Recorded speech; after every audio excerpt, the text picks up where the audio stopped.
they installed a great toilet, which is very functional and beneficial for everybody that comes down here, because there's lots of fishermen.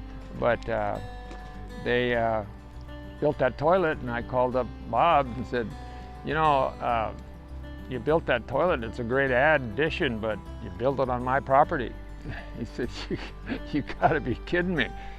I wasn't sure quite where the property line is. And I said, well, I'm not sure either, but I'll tell you what, I'll make it easy on you. I'll give you the property.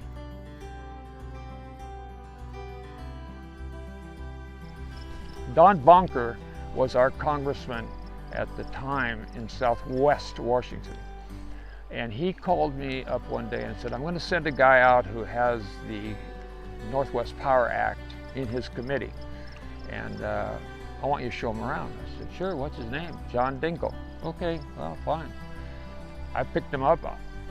I didn't know Dinkle from Adam, but sometimes you just hit it off with a guy. And we hit it off, and he said, hey, can I spend the rest of the weekend with you? So we took him on the Toutle River and for a day of fishing, and I hooked a big steelhead. And I said, Congressman, would you like to play my fish? He said, are you nuts? I don't play somebody else's fish. And that's when I really got hooked on him. He's just a great guy. So I didn't think much about it. He said on our way up the highway, he said, you know, what's the answer to this fish issue? I said, if we don't do something about it, if we don't make fish equal to the generation of power, we're going to lose them. Just that simple. So I didn't think much more about that. And about 2.5, 3 weeks later, I got a call from Denny Miller, who was the chief of staff for Henry Jackson. And he said, Larry, you have screwed up the Northwest Power Act completely.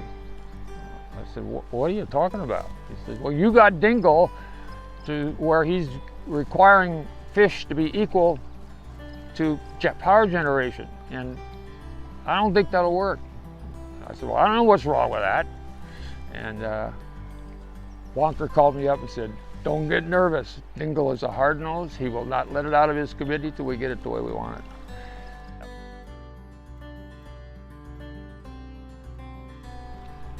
I organized a commission meeting between Oregon, Idaho, and Washington for all three commissions to get together.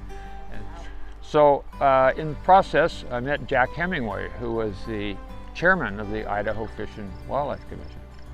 And we ended up being the only fishermen on any of the commissions.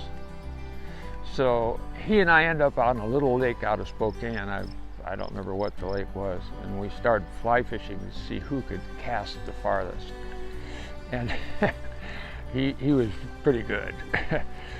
But in any event, when we got done, he sent me an invoice for $10,000 for the fly fishing lesson. he and I did a few things together. His second wife, she and he came down to chukar hunt with us one day. And Mary Lou was terrified because she was sure she was going to shoot Jack Hemingway by accident or something. Steelhead in this river usually run 7 to 8 pounds, maybe 9. I've hooked a couple of fish over 10, but I don't track them out. Most fish I catch, I release.